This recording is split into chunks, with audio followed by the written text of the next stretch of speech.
बिस्मिल्लाहिर्रहमानिर्रहीम। अस्सलामु अलैकुम तमाम स्टूडेंट्स, उम्मीद है कि आप सब खैरियत से होंगे। बेटा आज हम class 10th chemistry lecture number 11 discuss करेंगे। आपको पता है कि हम चैप्टर जो पढ़ रहे हैं chapter number 10 acids bases and salts. तो लास्ट टाइम मैंने आपको बताया था, हमने डिस्कस किया था टेस्ट योर सेल्फ 10.1। तो उसमें आपको मैंने मैक्सिमम उसके जो आंसर्स थे वो मैंने आपको सॉल्व करके दिखा दिए थे, बता दिए थे, कॉन्सेप्ट दे दिया था और बता भी दिया था कि यूनिक नोट्स से आपने इनको याद करना है। ठीक है, तो आज हम टेस्ट योर सेल्फ 10.2 डिस्कस करेंगे और इस चैप्टर के स्टार्ट में इस तरह कुछ डू यू नो इस तरह के बॉक्स बने हुए थे, वो भी हमने स्किप किए थे, वो भी हम साथ साथ आज डिस्कस कर लेंगे, क्योंकि ये ऐसा चैप्टर है इसमें माइन्यूटली हर चीज़ को हम साथ साथ डिस्कस करेंगे। ठीक है, तो पेज नंबर है 31 टेक्स्ट बुक का। तो तमाम बच्चों के पास टेक्स्ट बुक होनी चाहिए और पेन होना चाहिए। मैं साथ साथ आपको आंसर्स भी मार्क करवाऊंगा और साथ साथ आप लिखते भी जाइएगा। ठीक है, तो बेटा डिस्कस करते हैं। बेटा पहला क्वेश्चन है, when acids react with carbonates and bicarbonates which gas evolves out.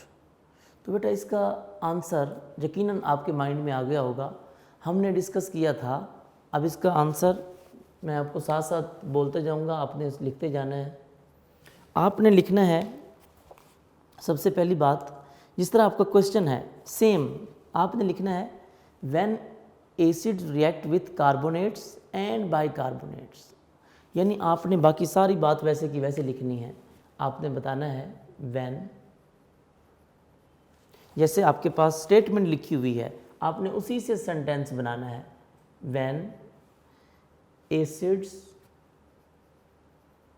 React with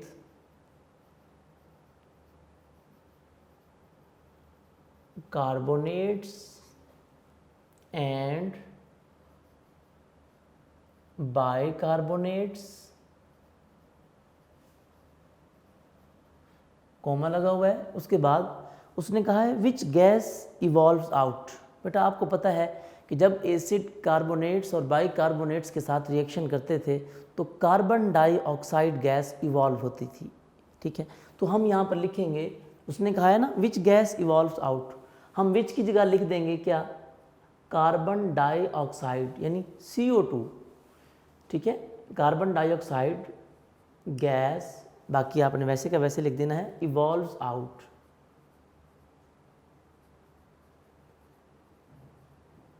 ये आपका आंसर है। ये आंसर लिखेंगे आपको 1 नंबर मिलेगा। और 2 मार्क्स कब मिलेंगे आपको, जब आप साथ कोई एग्जाम्पल भी देंगे, एटलीस्ट 1 रिएक्शन लिखेंगे। तो आप कोई सी एक एग्जाम्पल लिख दें। फॉर एग्जाम्पल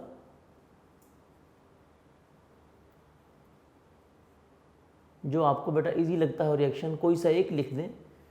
ज़रूरी नहीं कि आप कार्बोनेट्स बाइकार्बोनेट्स दोनों का लिखें, क्योंकि ये शॉर्ट क्वेश्चन है। शॉर्ट क्वेश्चन में आप एक इक्वेशन भी लिख सकते हैं, लेकिन बेहतर यही होगा कि आप 2 इक्वेशंस ही लिखें, एक कार्बोनेट्स वाली भी लिखें और दूसरी बाइकार्बोनेट्स वाली भी लिखें। तो वो इक्वेशंस आपके पास पहले ही हम डिस्कस कर चुके थे, वैसे मैं दोबारा यहाँ पर मेंशन कर देता हूँ। आप लिख सकते हैं कैल्शियम कार्बोनेट, ये कैल्शियम कार्बोनेट है, इसका रिएक्शन कराते हैं एसिड के साथ। कौन से एसिड के साथ रिएक्शन था, हाइड्रोक्लोरिक एसिड। जब रिएक्शन होता है तो क्या बनता था, salt, water and carbon dioxide gas. तो लिखते हैं जी सॉल्ट कौन सा बनेगा, मैंने आपको बताया था कैल्शियम मेटल है और एसिड से क्या आएगा, नॉन मेटल यानी क्लोराइड। तो कैल्शियम क्लोराइड सॉल्ट बनेगा CaCl2, calcium chloride, plus salt के साथ क्या बनेगा, वाटर। आप लिखेंगे H2O प्लस कौन सी गैस इवॉल्व होती थी, कार्बन डाइऑक्साइड गैस CO2। ये आपने एरो बना देना है। अब इसको बैलेंस भी कर लेते हैं। कैसे, कैल्शियम यहाँ 1 है, यहाँ भी 1 है, ठीक है। कार्बन यहाँ 1 है, यहाँ भी 1 है, ठीक है। ऑक्सीजन यहाँ पर 3 है, यहाँ पर 1 और 2 3 ये भी ठीक है। अब नेक्स्ट हाइड्रोजन 1 है, यहाँ हाइड्रोजन 2, तो बैलेंस नहीं है, बैलेंस करते हैं। बैलेंस करने के लिए आप यहाँ पे 2 लगा दें। जब यहाँ 2 लगाएंगे तो क्लोरीन भी कितने हो गए 2, तो यहाँ तो ऑलरेडी क्लोरीन 2 हैं, क्योंकि कैल्शियम क्लोराइड में 2 क्लोरीन आते हैं। ठीक है, तो ये आपके पास इक्वेशन भी हो गई, ये कार्बोनेट्स की। सेम बाइकार्बोनेट्स की दे दें, बाइकार्बोनेट्स की भी आपके पास गिवन है। मैं सिंपल इक्वेशन लिख देता हूँ, आप रिएक्शन लिख दें इसका, सोडियम बाइकार्बोनेट NaHCO3। बेटा इसका बाइकार्बोनेट का नाम सोडियम हाइड्रोजन कार्बोनेट भी होता है, सोडियम बाइकार्बोनेट भी बोलते हैं, सोडियम हाइड्रोजन कार्बोनेट भी बोलते हैं। ठीक है, इसका रिएक्शन करा देते हैं किसके साथ, सेम मैं HCl के साथ करा देता हूँ, ज़्यादा इजी रिएक्शन है। ये रिएक्शन आपकी बुक में नहीं लिखा हुआ, लेकिन है बहुत इजी, आप लिख सकते हैं। रिएक्शन होगा सेम, सॉल्ट बनेगा Na और इधर से chlorine, sodium chloride NaCl। Salt के साथ क्या बनता है, वाटर H2O प्लस कौन सी गैस इवॉल्व होगी, कार्बन डाइऑक्साइड CO2 साथ एरो बना देना है। ये रिएक्शन, इसमें इक्वेशन है भी बैलेंस, आपको बैलेंस करने की ज़रूरत भी नहीं है। अगर आप इसका टेक्स्ट बुक से आंसर लगाना चाहें, बिल्कुल आपके पास पेज नंबर 27 पे, पेज नंबर 27 पे आए बेटा, इसका आंसर आपके पास मौजूद है। यहाँ पर मैं लिख रहा हूँ text book page number 27, page number 27 पे जो दूसरा पॉइंट है, यानी सेकंड पॉइंट, वो क्या है, reaction with carbonates and bicarbonates. ये कंप्लीट आप लिख देंगे। ठीक है, आपने ये कंप्लीट लिखना है विद इक्वेशंस, आपका आंसर कंप्लीट हो जाएगा। अगर आपने जस्ट ये बताया, स्टेटमेंट लिख दी और एग्जांपल ना लिखी, इक्वेशन ना बताई, तो फिर आपको 1 नंबर मिलेगा, ये ख्याल करना है जी। पहला हमारा जो है क्वेश्चन कंप्लीट हो गया, उसका आंसर नंबर 2। सेकंड क्वेश्चन पे आ जाते हैं जी, टेस्ट योरसेल्फ के। उसमें लिखा है जी, what do you mean by neutralisation reaction according to Arrhenius acid. Sorry, ये मैं 10.1 डिस्कस कर रहा था, 10.2 है हमारे पास। Which types of salts produce sulphur dioxide gas on reacting with acids. ठीक है, टेस्ट योरसेल्फ 10.2 में which types of salts produce SO2 gas on reacting with acids. वो कहता है कि कौन से सॉल्ट्स के साथ रिएक्शन कराएंगे हम एसिड्स का, जिससे सल्फर डाइऑक्साइड गैस बने। तो स्टूडेंट्स, आपके माइंड में यकीनन बात आ गई होगी कि इसी के साथ ही हमने इस मैच करता हुआ, मिलता जुलता हमने रिएक्शन पढ़ा था, reaction with sulphides and bisulphides. तो आप क्या लिखेंगे, आप लिखेंगे कि इसका सिंपल सा answer, when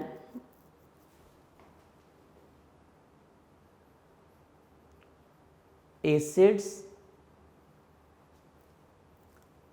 react with sulfides and bisulphides. जब एसिड का रिएक्शन सल्फाइड्स एंड बाइसल्फाइड्स के साथ होता था, तो बच्चे आपको पता है क्या बनता था, सॉल्ट बनता था, वाटर बनता था, और कौन सी गैस इवॉल्व होती थी, sulphur dioxide gas SO2 gas. ठीक है, तो हम लिखेंगे when acid react with sulphides and bisulphides, comma लगाएंगे, फिर आगे बताएंगे कौन सी गैस इवॉल्व आउट होती है, SO2। सेम है जैसे मैंने ऊपर लिखा है, आप यहाँ पर कार्बोनेट्स लिखा था, बाइकार्बोनेट्स लिखा था, यहाँ पर क्या लिख देंगे, सल्फाइड्स एंड बाइसल्फाइड्स। ये लिखने के बाद सेम यहाँ पर आपने लिखा था CO2 गैस इवॉल्व्स आउट, यहाँ पर क्या लिखेंगे, SO2 गैस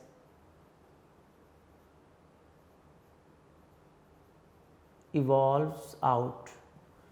ये 1 नंबर मिल जाएगा।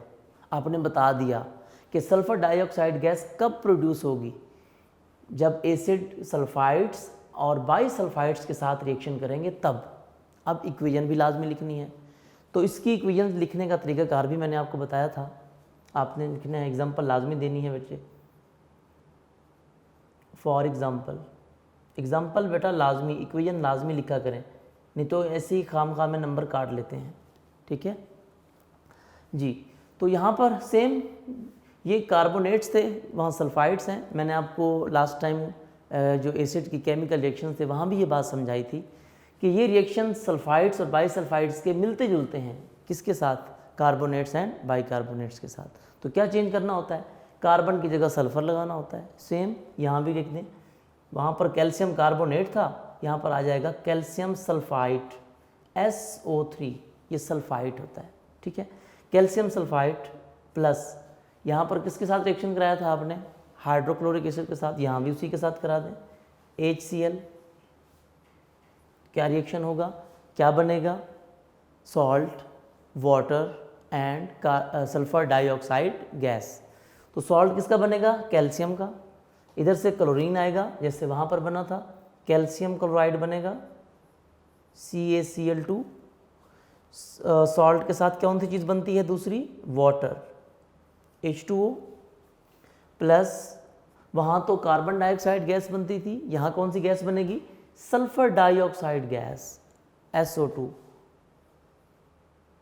इसको भी सेम एरो के साथ शो करना है गैस के साथ, ठीक है। अब बैलेंस करना है इसको, सेम तरीकाकार होगा जैसे वहाँ किया था।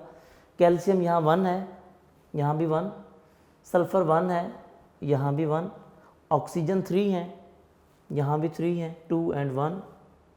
अब नेक्स्ट हाइड्रोजन यहाँ 1 है, यहाँ पे हाइड्रोजन 2 है, तो बैलेंस करना है, बैलेंस करने के लिए यहाँ पे 2 लगाएंगे। यानी देखें ये इक्वेशन बिल्कुल मैच कर रही है किसके साथ, इसके साथ। क्या चेंज है, यहाँ पर कार्बन है, यहाँ पर सल्फ़र है, वहाँ C है, यहाँ S है, वहाँ CO2 है, यहाँ SO2 है, सिर्फ ये चेंज है, ठीक है।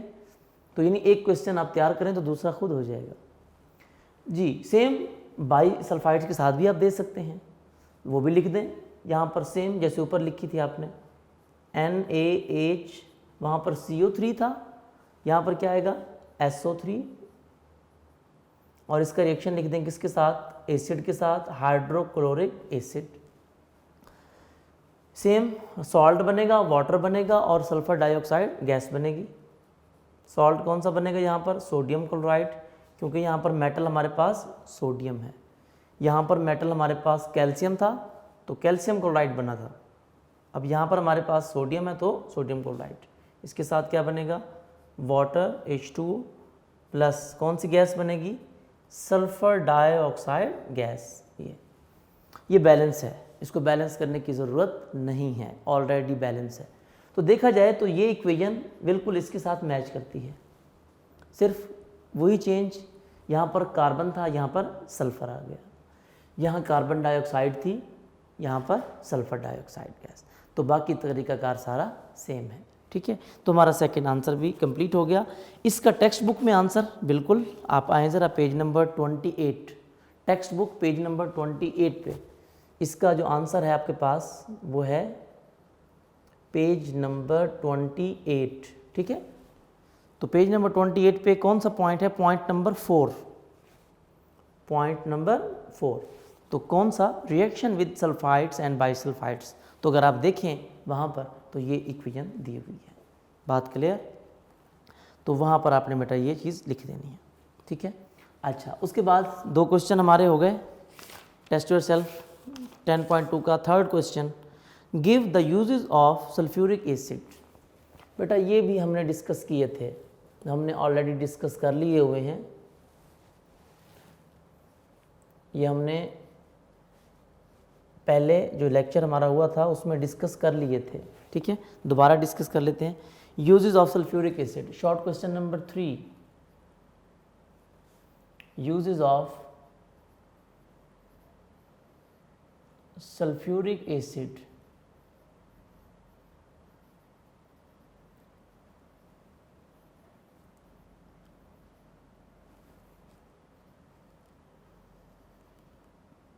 जी, तो बेटा इसकी यूजेस हमारे पास टेक्स्ट बुक में मैंने आपको मार्क भी करवाया था, पेज नंबर 28 पे देखिए इसका आंसर है। Point number 1, page number text book का 28, उसी पेज पे जहाँ पर आपका ये आंसर था उसके बिल्कुल नीचे देखें, यूजेस ऑफ एसिड्स में से पेज नंबर 28 है, उसका पहला पॉइंट है, फर्स्ट पॉइंट, वहाँ पर यूजेस दिए हुए हैं। ये इंपॉर्टेंट शॉर्ट क्वेश्चन है, ये शॉर्ट क्वेश्चन इंपॉर्टेंट है बेटा,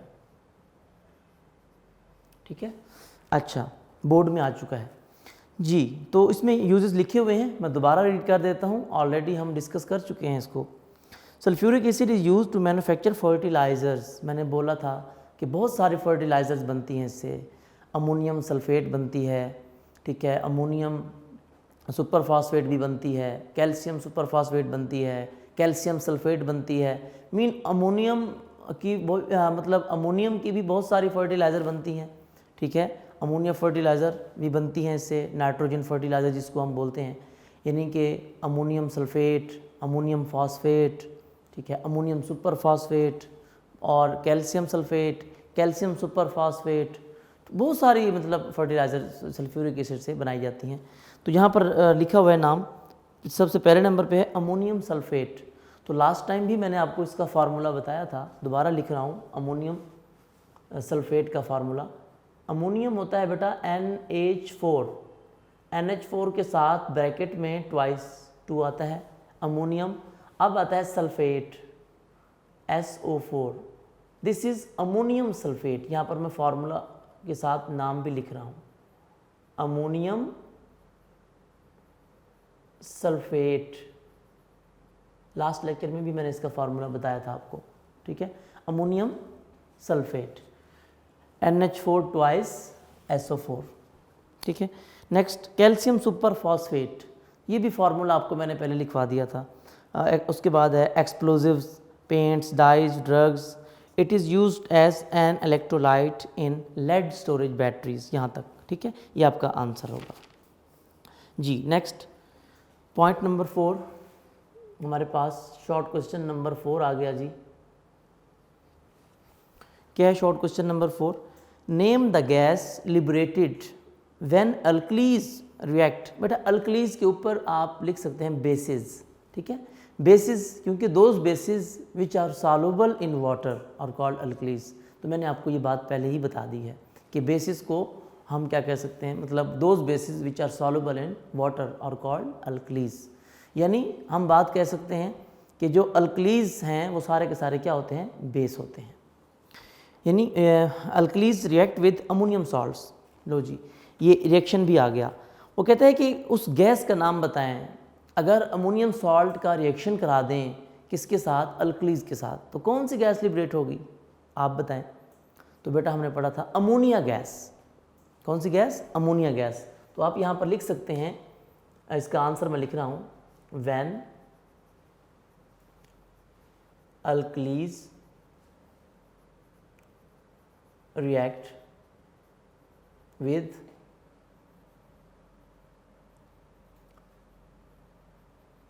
अमोनियम सॉल्ट्स, कॉमा लगाना है उसके बाद, ठीक है, when alkalis react with ammonium salts, comma लगाना है, कौन सी गैस बनती है, लिख दें NH3, यानी अमोनिया, आप नाम भी लिख सकते हैं साथ, NH3 गैस इज इवॉल्व्ड या लिबरेटेड। उसने लिबरेटेड की बात की है, लिबरेटेड की टर्म यूज की है, तो आप लिबरेटेड लिख दें, अमोनिया गैस इज लिबरेटेड, ठीक है, अमोनिया गैस इज लिबरेटेड। तो अमोनिया गैस क्या होगी, लिबरेट होगी, ठीक है। तो इसके बाद यहाँ तक लिखेंगे आंसर तो 1 नंबर मिलेगा। 1 नंबर इक्वेशन का होता है, तो आप एक रिएक्शन लिख दें कोई सा, फॉर एग्जांपल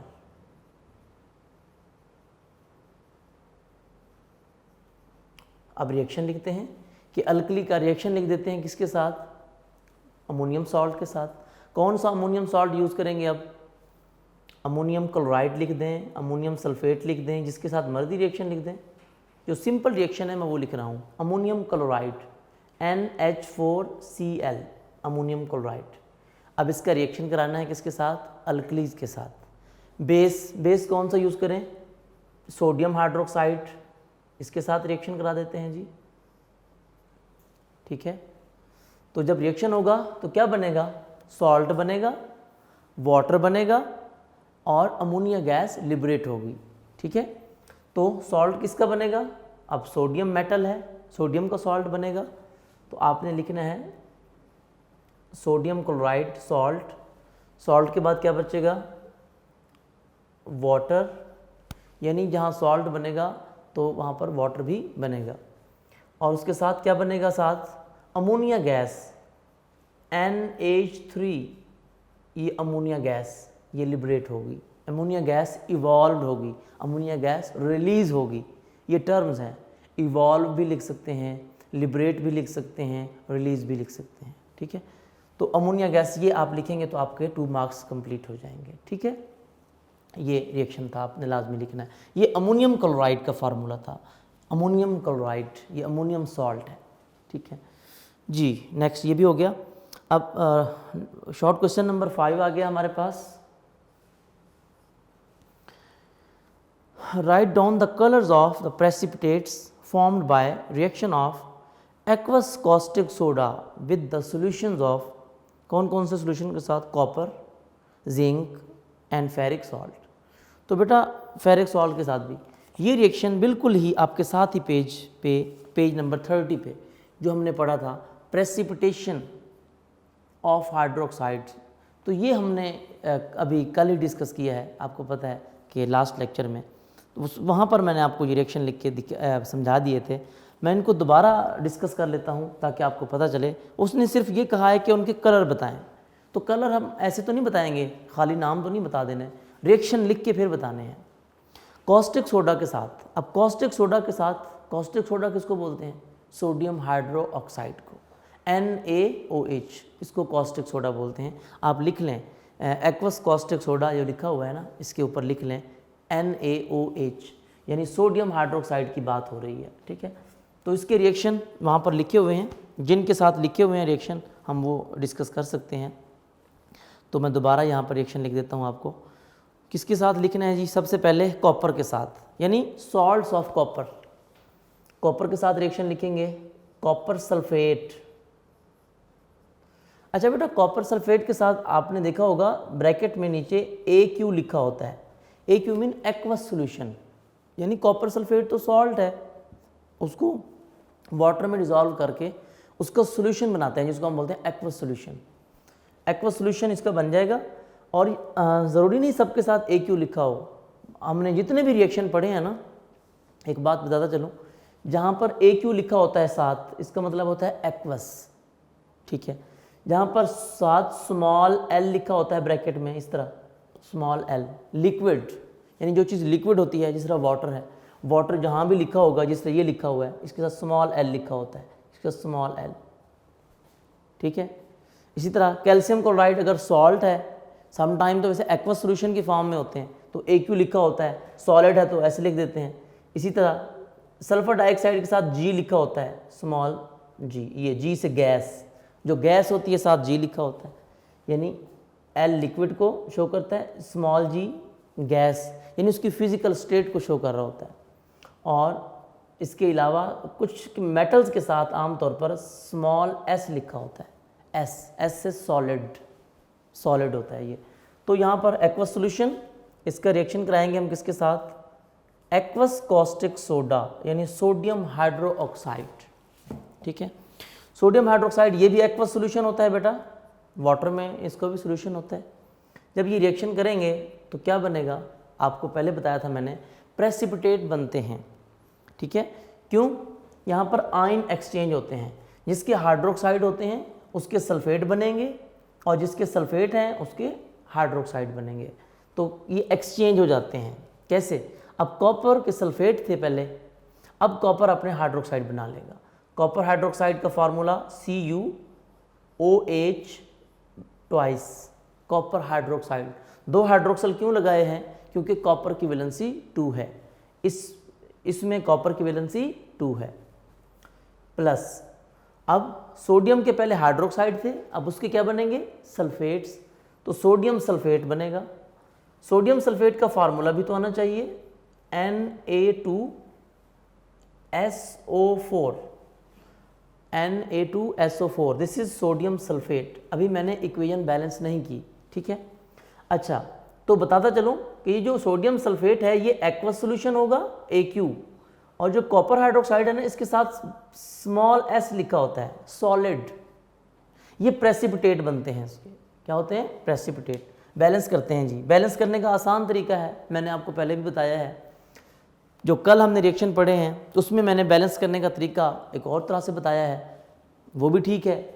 अगर आप पहले ऑक्सीजन को बैलेंस कर लें वो भी ठीक है, जैसे आपको इजी लगे। तो देखिए यहाँ पर कॉपर 1 है, यहाँ पर भी 1 है, सल्फर 1 है, SO4, ये भी SO4 है। उसके बाद सोडियम यहाँ 1 है, यहाँ पर भी, यहाँ 2 है, यहाँ 2 सोडियम है, वहाँ 1 सोडियम है। बैलेंस करने के लिए यहाँ 2 लगा दें, क्योंकि यहाँ पर सोडियम सल्फेट में 2 सोडियम है। जब यहाँ 2 लगाएंगे तो हाइड्रोक्सल भी कितने हो गए, 2, तो यहाँ भी देखें 2 है। तो ये जो कॉपर हाइड्रोक्साइड बनता है ना, इसका जो कलर होता है वो ब्लू प्रेसिपिटेट बनते हैं, ब्लू PPT, ये PPT लिखना है साथ, ये आपको बताया था शॉर्ट फॉर्म है। प्रेसिपिटेट कंप्लीट लिखने के बजाय PPT, साथ डॉट लाजमी लगाना है, फुल स्टॉप, ये PPT, ठीक है। तो ये कॉपर के साथ था, तो उसके ब्लू PPT ये आपने बताना है। दूसरे के साथ उसने कहा है जिंक। अब जिंक के साथ भी रिएक्शन लिख देते हैं हम। जिंक का कौन सा सॉल्ट यूज़ करेंगे, वहाँ पर जिंक क्लोराइड ZnCl2। अच्छा बेटा एक और चीज़, ये जो साथ लिखा होता है ना AQ, aqueous, liquid, solid, gas, इस तरह की चीज़ें लिखी होती हैं, ये चीज़ें जिस तरह मैंने लिखी हैं, ठीक है। तो इनको लिखना ज़रूरी नहीं है, अगर आपको याद रह जाती हैं तो वेल एंड गुड, लिख सकते हैं। अगर नहीं लिखते तो इसके मार्क्स नहीं कटते, आपने परेशान नहीं होना, ठीक है, इसका ख्याल रखना। जिंक क्लोराइड, अब जिंक क्लोराइड के साथ जब रिएक्शन होगा तो इसका भी रिएक्शन सेम कॉस्टिक सोडा के साथ कराएंगे, NaOH। क्या रिएक्शन होगा, अब जिंक अपने हाइड्रोक्साइड बनाएगा और सोडियम अपने क्लोराइड बनाएगा, आयंस एक्सचेंज हो जाएंगे। तो जिंक हाइड्रोक्साइड का फार्मूला क्या होता है, ZnOH ट्वाइस, जिंक की वैलेंसी 2 है, यहाँ भी 2 है, यहाँ भी 2 लिखेंगे, प्लस सोडियम अपने क्लोराइड बनाएगा। सोडियम क्लोराइड का फार्मूला क्या होता है, NaCl। अब बैलेंस कर लेते हैं। क्लोरीन यहाँ पर 2 हैं, यहाँ पर क्लोरीन कितने हैं, 1। बैलेंस करने के लिए यहाँ पे 2 लगा देंगे। जब यहाँ 2 लगाएंगे अब सोडियम भी कितने हो गए, 2, यहाँ पर सोडियम कितने हैं, 1, यहाँ पर भी 2 लगा दें, ठीक है। अब जब यहाँ 2 लगाएंगे, सोडियम 2, यहाँ भी सोडियम 2, तो हाइड्रोक्सल भी कितने हो गए, 2, तो यहाँ पर भी 2 लगा दिया। तो ये जो सॉल्ट बना है ये तो एक्वस सॉल्यूशन होता है, लेकिन ये जो हाइड्रोक्साइड बनते हैं ना, नए हाइड्रोक्साइड बनते हैं, ये सॉलिड फॉर्म में होते हैं। इसके साथ इसीलिए साथ स्मॉल s लिखा होता है, तो इसीलिए साथ उन्होंने s लिखा है। तो जिंक का कल भी बताया था मैंने आपको, इसकी जो प्रेसिपिटेट्स बनते हैं उनका कलर क्या होता है, वाइट PPT, ठीक है। तो वाइट प्रेसिपिटेट। इसी तरह आयरन के साथ रिएक्शन, तो वो लिखा हुआ है, आई थिंक मैंने 2 एग्जांपल्स आपको दे दी हैं। तो आयरन के साथ रिएक्शन मेंशन है, आपको फेरिक सॉल्ट जो लिखा हुआ है, फेरिक सॉल्ट वो है FeCl3। चले मैं लिख देता हूँ, लास्ट रिएक्शन है फेरिक में आयरन की वैलेंसी 3 होती है, FeCl3 प्लस। अब इसका भी रिएक्शन कराना है किसके साथ, सोडियम हाइड्रो ऑक्साइड के साथ, NaOH जी। जब इसके साथ रिएक्शन लिखेंगे तो क्या होगा, सेम। अब सोडियम अपने क्लोराइड बनाएगा और फेरिक अपने हाइड्रोक्साइड बनाएगा, ठीक है। तो Fe अपने हाइड्रोक्साइड बनाएगा, क्या बनेंगे, FeOH थ्राइस, यानी OH के साथ 3 लिखेंगे। क्यों, क्योंकि यहाँ पर आयरन की वैलेंसी कितनी है, 3, क्योंकि क्लोरीन 3 है। सेम सोडियम अपने क्या बनाएगा, क्लोराइड, NaCl, सोडियम अपने क्लोराइड बना लेगा। अब बैलेंस कर लेते हैं। क्लोरीन यहाँ पर 3 है, यहाँ पर क्लोरीन 1 है, यहाँ पर 3 लगाएंगे शुरू में।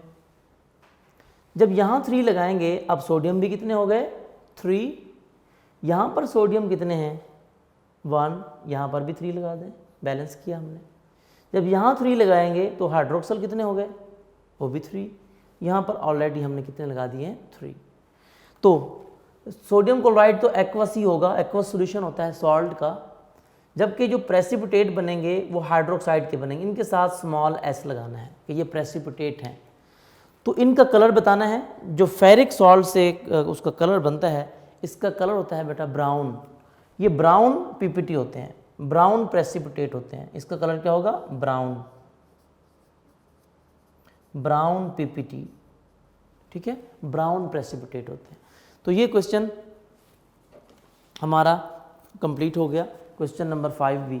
तो वैसे तो आप इसका आंसर जो है वो है पेज नंबर 30 पे। मैं अब इसका आंसर मतलब लिख रहा हूँ यहाँ पे, पेज नंबर 30 इसका आंसर, इस क्वेश्चन नंबर 5 का आंसर, इस क्वेश्चन का, क्वेश्चन नंबर 5 का आंसर कहाँ पे लिखा हुआ है, पेज नंबर 30 पे आपके पास। तो पेज नंबर 30 पे कौन कौन से रिएक्शन है, यहाँ पर मैं रिएक्शन नंबर बोल देता हूँ।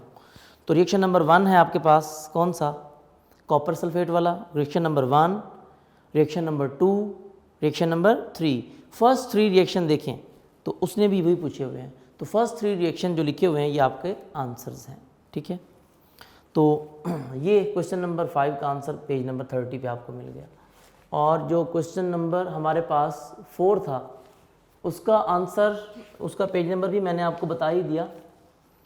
उसका पेज नंबर था आपके पास 29। क्वेश्चन नंबर 4 का मैंने पेज नंबर आपको पहले नहीं बताया, आप लिख लें। क्वेश्चन नंबर 4 का जो आंसर है पेज नंबर 29 पे था, और जो शॉर्ट क्वेश्चन नंबर 5 है उसका पेज नंबर 30 है, ठीक है। हाँ जी, उसके बाद लास्ट हमारा क्वेश्चन है टेस्ट योरसेल्फ का। उसमें है जी, name an alkali used in alkaline batteries. तो बेटा ऐसे अल्कली का नाम बताना है, ऐसे यानी बेस का नाम बताना है जो अल्कलाइन बैटरीज में यूज़ होता है। तो बेटा लास्ट टाइम हमने पढ़ा था, इसका बेहतरीन आंसर है पेज नंबर 30 पे ही देखिए आप, पेज नंबर 30 पे शॉर्ट क्वेश्चन नंबर 6 है हमारा। तो बताना है कि name an alkali use in alkaline batteries. आपको पता है पोटाशियम हाइड्रोक्साइड यूज होता है, पोटाशियम हाइड्रोक्साइड, नाम भी बताना है आपने और फॉर्मूला भी। पोटाशियम हाइड्रोक्साइड यानी ब्रैकेट में लिखना है KOH, पोटाशियम हाइड्रोक्साइड, आगे सेंटेंस बना देना है, ठीक है। आप लिखेंगे potassium hydroxide is used, potassium hydroxide is used in alkaline batteries. Potassium hydroxide is used in alkaline batteries. तो अल्कलाइन बैटरी में ये यूज़ होता है। तो ये हमारा टेस्ट योरसेल्फ था जो कि हमने इसको सॉल्व किया। तो बेटा ये मैंने आंसर भी आपको साथ साथ लिखवा दिए। तो इस क्वेश्चन का जो आंसर था क्वेश्चन नंबर 6 का, ये आपके पास पेज नंबर 30 पे, पेज नंबर 30 पॉइंट नंबर 3 है, पेज नंबर 30, पेज नंबर 30 पे point number 3 uses of basis में से देखें, यूज ऑफ बेसिस में पॉइंट नंबर 3 थर्ड यूज जो है वहाँ पर, तो आपने ये टेस्ट को करना है, ठीक है। तो ये हमारा टेस्ट योरसेल्फ कंप्लीट हो गया। अब इसके बाद एक छोटी सी चीज़ है हमारे पास रह गई है, पेज नंबर 26 पे आए सारे बच्चे। पेज नंबर 26 पे हमने वहाँ पर देखें एक चीज़ रह गई, डू यू नो। वहाँ पर हम एक आंसर जो है वो डिस्कस करते हैं। वहाँ पर एक चीज़ बड़ी इन्फॉर्मेशन की बताई गई है, उसको हम ज़रा डिस्कस भी कर लेते हैं, क्योंकि उसमें अक्सर स्टूडेंट्स को कन्फ्यूजन आ जाती है कि वो उस चीज़ को क्लियर नहीं कर पाते। तो हम उसको डिस्कस कर लेते हैं डू यू नो को।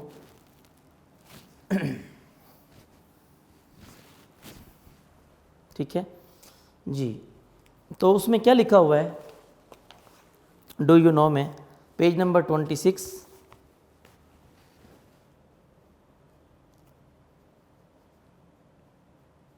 Page number 26. Do you know?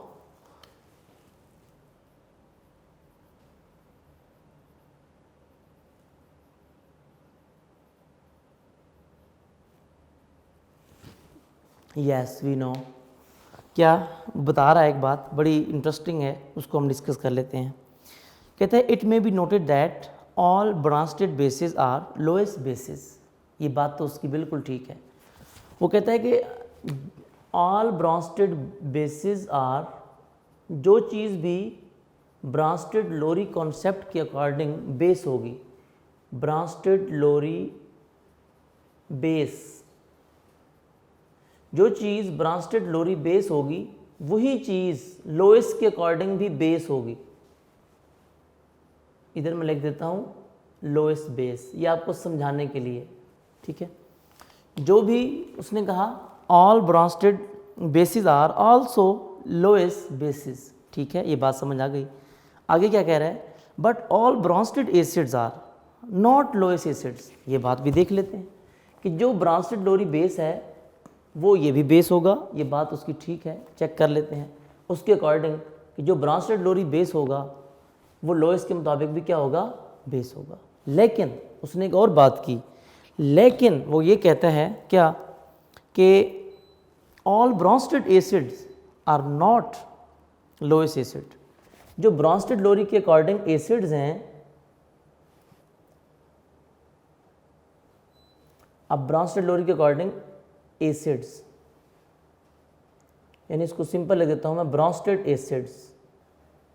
जो ब्रांचेड के अकॉर्डिंग एसिड्स हैं वो लोएस्ट के अकॉर्डिंग एसिड्स नहीं हैं, ठीक है. जो चीज़ ब्रांचेड के अकॉर्डिंग एसिड है वो लोएस्ट के मुताबिक एसिड नहीं है, उसको मैंने क्रॉस कर दिया. वो कहते हैं ये बात है. अब उसने आगे उसको एक्सप्लेन किया हुआ है कैसे. अब मैं आपको एग्जांपल देता हूँ, मैं आपको एग्जांपल दूंगा, आपको ये बात क्लियर हो जाएगी. कोई ऐसा ब्रांचेड बेस बताएं जो कि लोएस्ट बेस भी हो. आपके सामने एग्जांपल है अमोनिया की, मैं आपको समझा रहा हूँ. अब अमोनिया गैस NH3, ये अमोनिया है. बेटा आपको पता है ब्रांचेड लोरी कॉन्सेप्ट में जब हम अमोनिया का रिएक्शन कराते थे डिफरेंट चीज़ों के साथ, HCl के साथ करा दें या वाटर के साथ कराते थे रिएक्शन, आपको पता है. चले मैं यहाँ पर लिख देता हूँ HCl के साथ, ये HCl के साथ रिएक्शन, रिवर्सिबल रिएक्शन के साथ रिएक्शन होता था. तो क्या बनता था, अमोनिया जो है वो एक हाइड्रोजन एक्सेप्ट करता था, अमोनियम आयन बनाता था, NH4+ अमोनियम आयन. HCl अपना एक हाइड्रोजन डोनेट करता था और अमोनिया क्या करता था, उसको एक्सेप्ट करता था. बाकी क्या बचता था यहाँ पर, Cl नेगेटिव क्लोराइड आयन. ये आपने इक्वेशन पहले पढ़ी हुई है, ये मैं आपको समझा रहा हूँ. तो यानी according to Bronsted Lowry concept जो प्रोटॉन डोनेट करता था वो क्या होता था, acid. According to Bronsted Lowry concept acid is a substance which can donate a proton. तो यहाँ पर डोनेट कौन कर रहा है, HCl डोनेट कर रहा है तो क्या होगा, acid. While base is a substance which can accept a proton. तो अमोनिया क्या कर रहा है यहाँ पे, एक्सेप्ट, तो ये क्या होगा, बेस. वो कहता है कि इस रिएक्शन में देखें ब्रांचेड लोरी के अकॉर्डिंग अमोनिया क्या है, बेस है. तो यही अमोनिया आपको पता है कि जब हम अमोनिया का रिएक्शन कराते थे किसके साथ, अमोनिया का reaction ammonia and BF3 boron trifluoride के साथ, आपको पता है, या अमोनिया का हम रिएक्शन कराते थे किसके साथ, हाइड्रोजन आयन प्रोटॉन के साथ. तो आपको पता है क्या होता था, तब भी सेम नाइट्रोजन के पास आपको पता है लोन पेयर होता था, ये अपना लोन पेयर डोनेट करता था यहाँ भी, यानी अमोनिया अपना एक लोन पेयर डोनेट करता है और जो दूसरा मॉलिक्यूल या दूसरा आयन उसके साथ आता है वो उसको क्या करता है, एक्सेप्ट करता है. तो लोएस्ट के अकॉर्डिंग भी अमोनिया क्या है, बेस है. क्यों, क्योंकि जो पेयर ऑफ इलेक्ट्रॉन डोनेट करेगा वो बेस होगा और जो एक्सेप्ट करेगा वो क्या होगा, एसिड होगा. तो इस रिएक्शन में भी आपने पढ़ा है कि जो अमोनिया है वो किसके तौर पे एक्ट कर रहा होता है, बेस के तौर पे, यहाँ भी बेस। ठीक है, तो सेम बात तो उसकी सच है कि जो ब्रॉन्स्टेड लोरी के अकॉर्डिंग बेस है वो लोएस्ट के अकॉर्डिंग भी क्या होता है, बेस होता है। तो ये बात सच हो गई। लेकिन ब्रॉन्स्टेड के अकॉर्डिंग जो चीज़ एसिड होती है, अब देखें ब्रॉन्स्टेड के अकॉर्डिंग एसिड कौन सी चीज़ है, HCl है। चलें HCl की एग्जांपल लिख देता हूँ, एक ही एग्जांपल डिस्कस कर लेता हूँ। HCl है, यानी ब्रॉन्स्टेड के अकॉर्डिंग हाइड्रोक्लोरिक एसिड क्या है, एसिड है। क्यों? क्योंकि ये अपना हाइड्रोजन यानी अपना एक प्रोटॉन दूसरे को डोनेट कर सकता है। लेकिन यही चीज़ अगर लोएस्ट के अकॉर्डिंग देखें तो ये एसिड नहीं है। क्यों? लोएस्ट के अकॉर्डिंग एसिड कौन सी चीज़ होती है, जो पेयर ऑफ इलेक्ट्रॉन को एक्सेप्ट करे, ए से एक्सेप्टर, ए से एसिड, मैंने आपको बताया था। तो क्या ख्याल है, hydrochloric acid pair of electron accept करता है? नहीं, नहीं करता। जब एक्सेप्ट ही नहीं करता, इसके पास टेंडेंसी ही नहीं है, इसके पास एम्प्टी ऑर्बिटल ही नहीं है, तो जब एम्प्टी ऑर्बिटल नहीं है, टेंडेंसी नहीं है, तो कैसे एक्सेप्ट करेगा? इसलिए आप कहते हैं कि ये ब्रॉन्स्टेड लोरी के अकॉर्डिंग जो चीज़ एसिड होती है वो लोएस्ट के अकॉर्डिंग एसिड नहीं होती। हाँ, ब्रॉन्स्टेड लोरी के अकॉर्डिंग जो चीज़ बेस होती है वो लोएस्ट के अकॉर्डिंग भी क्या होती है, बेस होती है। ठीक है, तो इसी तरह उसने मतलब ये बात की, तो उसको हम डिस्कस कर लेते हैं। उसी बॉक्स को उसने एक्सप्लेन किया हुआ है, तो मैं डिस्कस कर लेता हूँ। क्या हो गया जी, पेज नंबर 26 पे डू यू नो, लास्ट में जो आपके पास एक ग्रीन बॉक्स बना हुआ है वो मैं रीड कर रहा हूँ। ये शॉर्ट क्वेश्चन आ सकता है। शॉर्ट क्वेश्चन कैसे आ सकता है, मैं आपको शॉर्ट क्वेश्चन भी बनवा देता हूँ। जो बोल्ड करके लिखा हुआ है ना, ठीक है, it may be noted that all Bronsted basis, यहाँ से क्वेश्चन बन सकता है। इसके ऊपर लिख दें वाई, यानी कि वाई, ठीक है, why all Bronsted bases are also lowest bases but all Bronsted acids are not lowest acids. Question mark लगा लें, ये क्वेश्चन बन गया। अब उसका आगे आंसर है। अब उसी बात को उसने एक्सप्लेन किया जैसे मैंने आपको एक बात बताई। कैसे? कहते हैं जी, according to Bronsted concept a base is a substance which can accept a proton. बात तो ठीक है, देखें अमोनिया बेस है, ये प्रोटॉन को क्या कर रहा है, एक्सेप्ट कर रहा है, विच एक्सेप्ट्स अ प्रोटॉन। जो प्रोटॉन एक्सेप्ट करता है वो क्या होता है, बेस। ये बात तो उसकी ठीक है। अच्छा जी, फिर क्या हुआ, can accept a proton while according to लोएस्ट कॉन्सेप्ट, लोएस्ट के अकॉर्डिंग बेस क्या होता है आपको पता है, which can donate a pair of electron.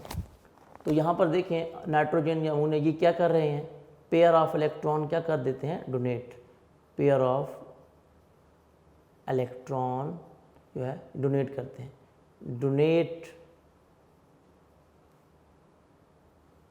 Donates base is a substance which donates a pair of electron, जो डोनेट करता है जी to the other substance which can donate a pair of electron. बात तो ठीक है, उसने डिफाइन की है।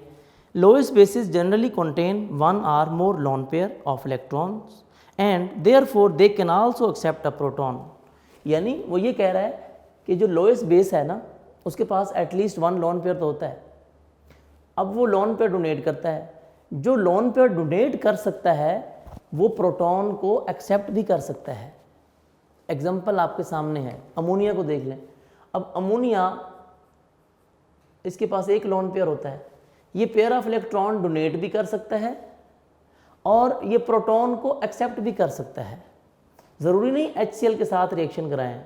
आपको पता है हमने अमोनिया का रिएक्शन वाटर के साथ भी लिखा था, H2O के साथ। यहाँ भी अमोनिया एक्सेप्ट करता है प्रोटॉन, वाटर यहाँ पर अपना प्रोटॉन डोनेट करेगा और अमोनिया क्या करेगा, एक्सेप्ट। जो डोनेट करेगा वो क्या बन जाएगा, ब्रॉन्स्टेड लोरी के अकॉर्डिंग एसिड, और ये क्या बन जाएगा, बेस। तो अमोनिया क्या बन जाता है, अमोनियम आयन, और यहाँ पे क्या बच जाएगा, हाइड्रोक्सल आयन। तो यहाँ भी देखें एक्सेप्ट कर रहा है, यानी अमोनिया की नेचर है वो एक्सेप्ट करता है प्रोटॉन को। प्रोटॉन की बात की जाए तो वो एक्सेप्ट कर लेता है, इलेक्ट्रॉन की बात की जाए तो वो डोनेट कर देता है। ठीक है, तो इसकी वजह से जो चीज़ ब्रॉन्स्टेड लोरी के अकॉर्डिंग बेस होगी वो लोएस्ट के अकॉर्डिंग भी बेस होगी, ये बात सच है। ठीक है, लेकिन जो ब्रॉन्स्टेड एसिड होगा वो लोएस्ट के अकॉर्डिंग एसिड नहीं होगा। Next, Thus all Lewis bases are also Bronsted bases. On the other hand, Bronsted acids are those which can give a proton. अब एसिड की बात कर रहा है, बात तो ठीक है कि ब्रॉन्स्टेड के अकॉर्डिंग एसिड क्या होता है, जो प्रोटॉन डोनेट करता है। यहाँ पर HCl डोनेट कर रहा है तो ये एसिड है, यहाँ पर वाटर डोनेट कर रहा है तो ये एसिड है। तो जो डोनेट करता है वो एसिड होता है, ये बात ठीक है। फिर क्या कहता है जी, Bronsted acids are those which can give a proton, for example HCl, H2SO4। अब ये मैंने एक एग्जांपल लिखी थी, उसने दो बता दी, H2SO4, इधर भी लिख दें H2SO4। अब ये ब्रॉन्स्टेड लोरी के अकॉर्डिंग तो ठीक है, ये अपना एक प्रोटॉन दे सकते हैं, लेकिन ये पेयर ऑफ इलेक्ट्रॉन को एक्सेप्ट नहीं करते। तो जब पेयर ऑफ इलेक्ट्रॉन को एक्सेप्ट नहीं करेंगे तो लोइस के अकॉर्डिंग ये एसिड भी नहीं होंगे। HCl are not capable of accepting a pair of electrons, hence all Bronsted acids are not Lewis acids। Clear बात। तो ये हमारे पास ये था, ये भी हमने डिस्कस कर लिया। और बिल्कुल इसके ऊपर ही एक छोटी सी समरी बनी गई है एसिड बेस कॉन्सेप्ट की। मेरे ख्याल में ये करने की ज़रूरत नहीं, आपको समझ ही आ चुकी है पहले कि आर्हेनियस के अकॉर्डिंग एसिड कौन सा होता है, गिव प्रोटॉन्स, और बेस होता है जो गिव हाइड्रोक्साइड, और इनका रिएक्शन कराएं तो सॉल्ट एंड वाटर बनता है, ये हम पहले डिस्कस कर चुके हैं। ब्रॉन्स्टेड लोरी के अकॉर्डिंग दो चीज़ें बनती हैं प्रोडक्ट में, एक बनता है कॉन्जुगेट एसिड और दूसरा बनता है कॉन्जुगेट बेस, तो उसको बोलते हैं कॉन्जुगेट एसिड बेस पेयर। और लोइस के अकॉर्डिंग आपको पता है एक इलेक्ट्रॉन पेयर डोनर होता है और एक इलेक्ट्रॉन पेयर एक्सेप्टर, जब दोनों का रिएक्शन होता है तो एडक्ट बनता था, आपको पता है। तो ये लिखा हुआ है, ये समरी है। तो ये बेटा हमारा था लेक्चर आज का। तो इसमें हमने टेस्ट योर सेल्फ और ये छोटी सी जो बात उसमें बॉक्स था वो हमने इसको डिटेल के साथ डिस्कस किया, और बाकी आपने इसके सही आंसर आपके पास यूनिक नोट्स में अवेलेबल हैं, दिए हुए हैं, तो आप जो है उनको वहाँ पर भी तैयार कर सकते हैं, ठीक है। और बाकी इसको सही तरीके से तैयार कीजिएगा। ये ऐसा चैप्टर है, इसको कॉन्सेप्ट के साथ साथ एक एक क्वेश्चन का आंसर सही तरीके से इक्वेशन के साथ आपने याद करना होता है, आपने लिखना होता है, तभी ये चैप्टर हमारे लिए बहुत इम्पोर्टेंट, मतलब बहुत इम्पोर्टेंट चैप्टर है हमारे लिए।